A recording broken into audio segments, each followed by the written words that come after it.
hari pun datang jumpa Puan Puspa pun susulkan dengan siapa mau berpakaian ni. Okey, sudah cukup, ada 2 orang minimal 3 orang, boleh jalan dulu, projek kecil-kecil dulu jalan. Buka lagi satu syarikat, 51% pegangan saham adalah dengan Sarawak. 49% dikongsi dengan Raja Kongsi. Perincian ini pegang saham berapa pun, ini semua Puan Puspa nanti akan beramal. Kemudian tiba-tiba kita ada potensi bisnes baru lah, kami nak buat trading. Trading ini khusus untuk trading makanan. Okay, kita pun buat trading ABS Sarawak Food Trader. Kemudian kita ada rakan kongsi baru. Kemudian kita buka lagi, saya mau buat trading juga, tapi saya mau buat trading barang-barang keperluan rumah saja. Satu, okay, katalah ABS Sarawak Home Trader. Tapi kita dah tahu, so 3-4 orang masuk sini. Begitulah selanjutnya berkembang. Dan apabila kita pun anak syarikat, kita pun boleh berkembang begitu. Boleh nampak? Jadi akan jadi satu rangkaian. Kalau tuan-tuan di luar, tuan-tuan sudah ada bisnes sedia ada, boleh gunakan konsep ini juga. Boleh? Dan inilah yang terakhir ni, tak ada dah, saya rasa sudah habis, saya sudah ceritakan. Jadi tuan-tuan dan puan-puan, ada apa-apa yang tuan-tuan dan puan-puan mahu kongsikan? Oh, saya sudah terlebih masa ya? Ada masa lagi. Nanti saya bagi masa lebih pada Tuan Rahim untuk ceritakan bisnes ini. Tidak sejuk lah bilik ini, tidak sejuk. Mana yang tidak sejuk? Sudahlah panas, dengar akan kongsi lagi, panas lagi. Baik, tuan-tuan, ada apa-apa yang mahu dikongsikan? Bagaimana sekiranya saya pegawai kerajaan, saya boleh buat bisnes kah?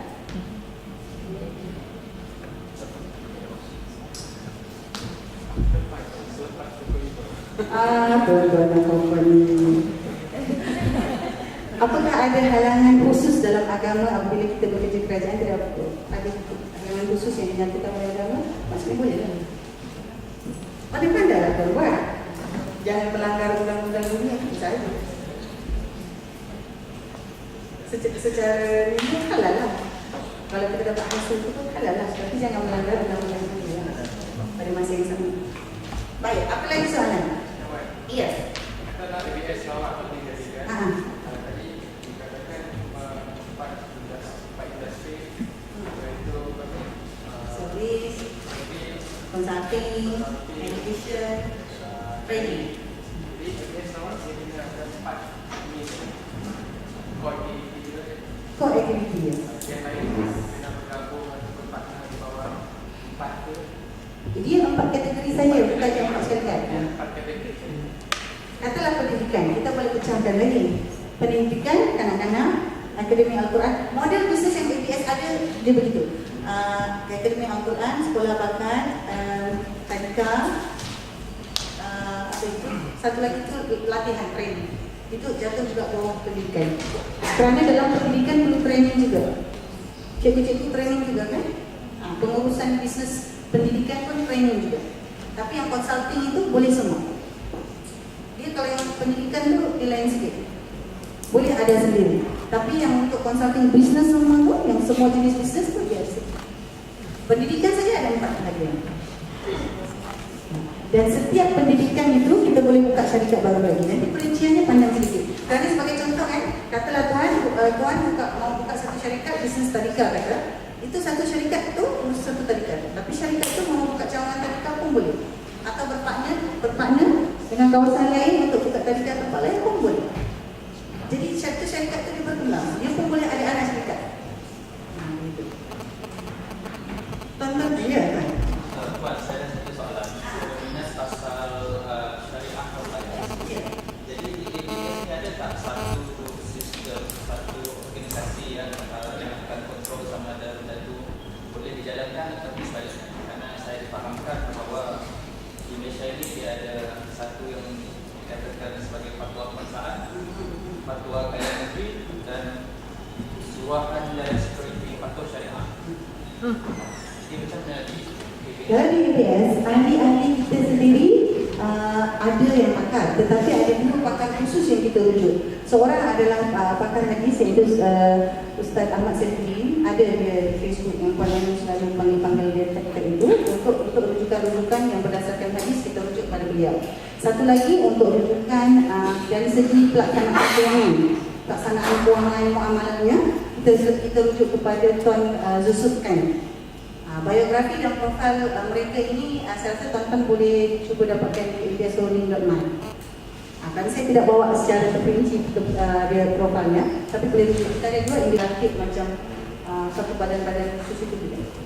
Maksud dia ada kegiatan untuk ketiga-tiga majlis fatwa ini sebelum diteruskan, karena kebanyakan dia ketiga-tiga fatwa ini ada kes yang fatwa nanti diteruskan, tapi untuk fatwa kemasaan dia tidak diteruskan, dan proses speaking tidak diteruskan.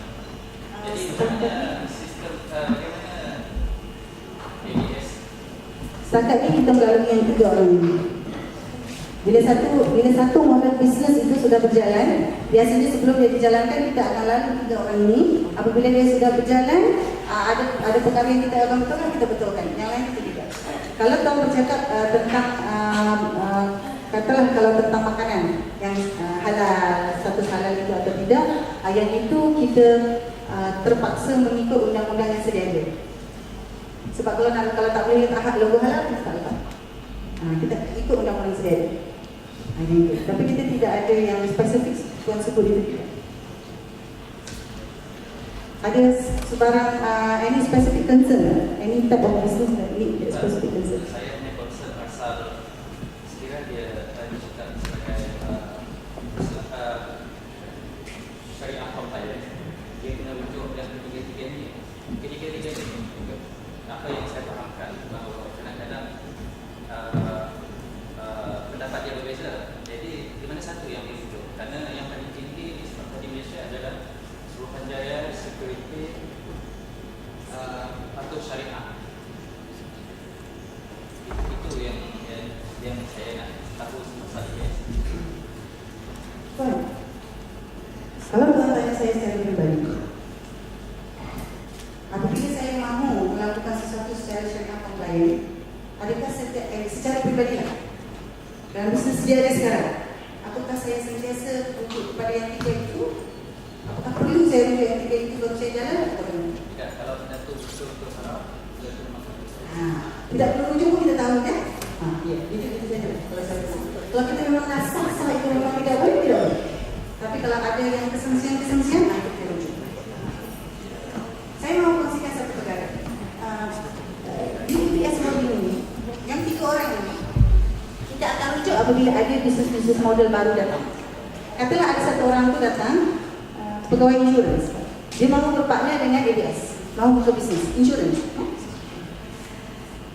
Kalau tuan-tuan dan puan-puan lihat, kami tidak ABS tidak ada bisnes insurans itu, tetapi dia ada satu, Roadtax Renewal itu. Ada satu syarikat bisnes kita buka untuk Roadtax Renewal. Setakat itu sahaja.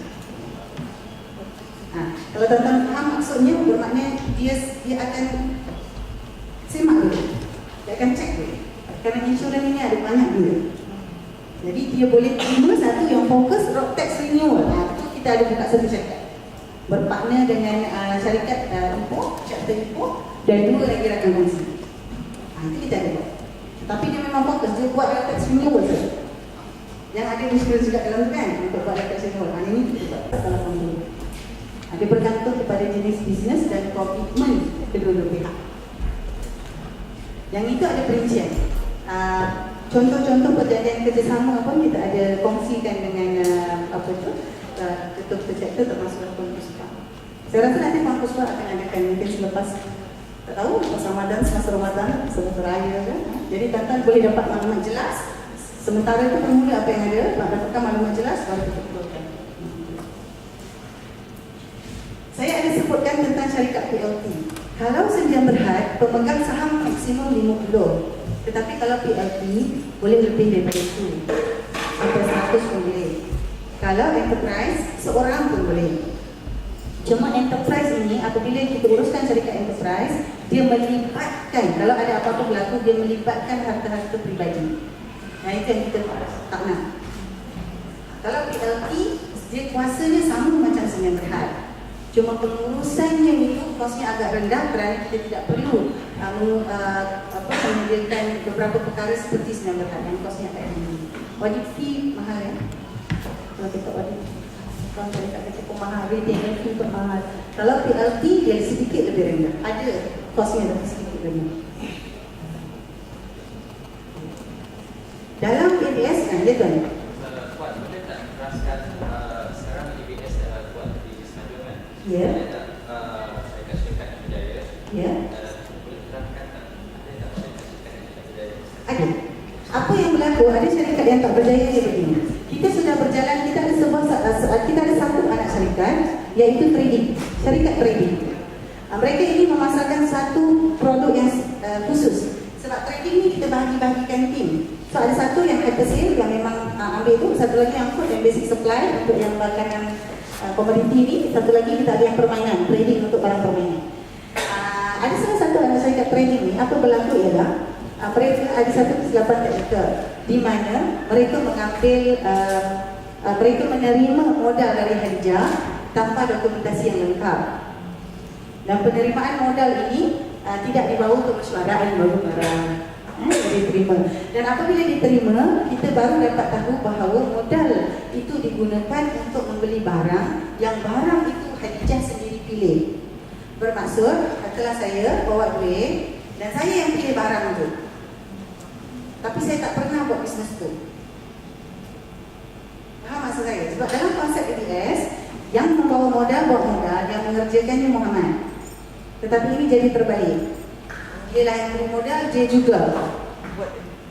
Jadi ada berlaku kesilapan teknikal yang menyebabkan kita terpaksa berhentikan aktiviti bisnes dan kita selesaikan semua urusan.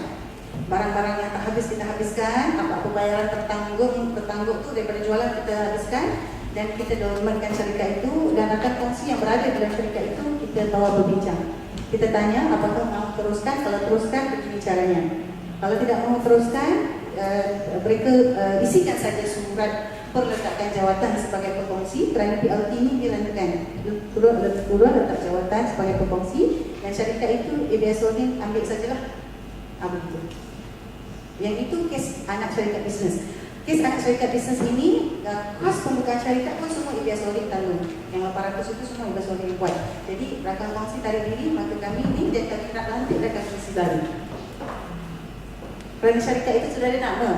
Bisnesnya okey, barangnya okey, teknikal di dalam itu. Ya? Ini yang tak berjaya lah. Tadi tuan yang tak berjaya. Ada statistik untuk performance. Okey, begini. Baguslah, patutlah saya datang kan, sebab saya ada maklumat tu kalau tanya orang lain. Baik, kita ada 47 apa hafal tuan?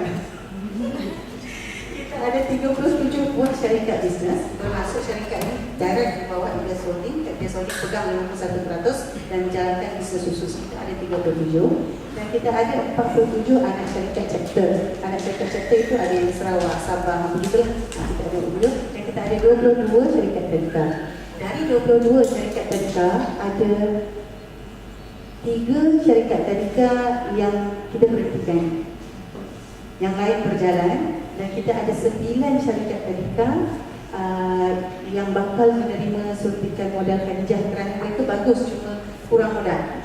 Maksudnya bagus tapi fasiliti ni tak dapat upgrade. Mereka cuma perlukan katalah tambah aircon, mungkin perlukan dalam 10,000, 15,000. Yang itu ada 9 yang memerlukan suntikan Khadijah. Yang itu memang sedang dikerjakan tahun depan baru akan diberikan.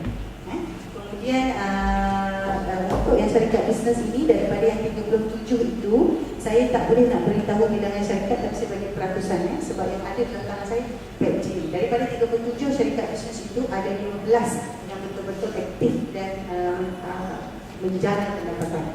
Dan pendapatan holding yang kita kira hari itu Januari sampai April, April sampai Jun.